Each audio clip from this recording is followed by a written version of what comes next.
यीशु ही खुदा है इसके दूसरे एपिसोड में आपका स्वागत है।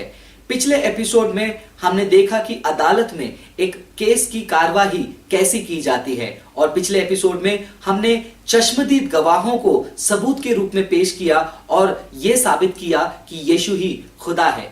इस दूसरे एपिसोड में भी यीशु ही खुदा है इस विषय को हम अदालत एक केस को कैसे कार्यवाही करता है उसी रूप में जांचेंगे। जब अदालत में एक व्यक्ति की केस लड़ी जाती है तो उस व्यक्ति से जुड़े हुए लोग और उस व्यक्ति के साथ रहने वाले लोग से भी पूछताछ की जाती है यह जानने के लिए कि वो व्यक्ति ने क्या बयान किया और क्या क्या बातें की। वैसे ही हम यीशु मसीह के चेलों के बारे में देखेंगे और यीशु मसीह के साथियों के बारे में देखेंगे, उनकी गवाही को देखेंगे और ये जानेंगे उन्होंने यीशु मसीह के बारे में क्या कहा और उन्होंने यीशु के बयानों को क्या कहा। यीशु मसीह के चेलों में से एक है यूहन्ना।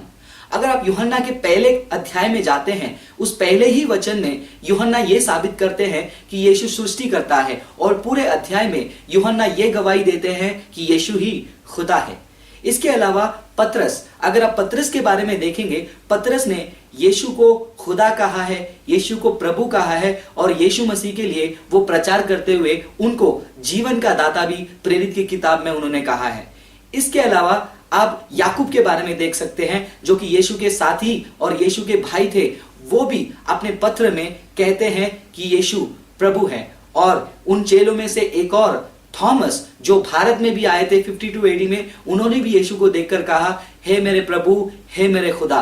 तो दोस्तों, ये साथियों की गवाही है और साथी भी यही गवाही देते हैं। अगर आप पतरस के पत्रों में जाएंगे, यूहन्ना के पहला यूहन्ना पहला अध्याय पहले वचन में जाएंगे, हमें साफ साफ पता चलता है कि ये चेले और ये साथी साथ में रहकर उन्होंने यीशु मसीह के बयानों को सुना है और वो बयानों को जब हम जांचते हैं, इन गवाहों को देखते हैं, इससे फिर से साबित होता है यीशु ही खुदा है। यदि आप जज हैं, यदि आप न्याय के सिंहासन में बैठे हैं, चश्मदीद गवाहों को सुनने के बाद, साथियों के गवाहों को सुनने के बाद आप क्या निर्णय लेंगे, क्या सुनवाई करेंगे आप? यदि आपको ये सबूत काफी नहीं लगे और आपको सबूत चाहिए तो अगले एपिसोड में और सबूतों को पेश करने के लिए हम दोबारा लौटेंगे। तब तक धन्यवाद।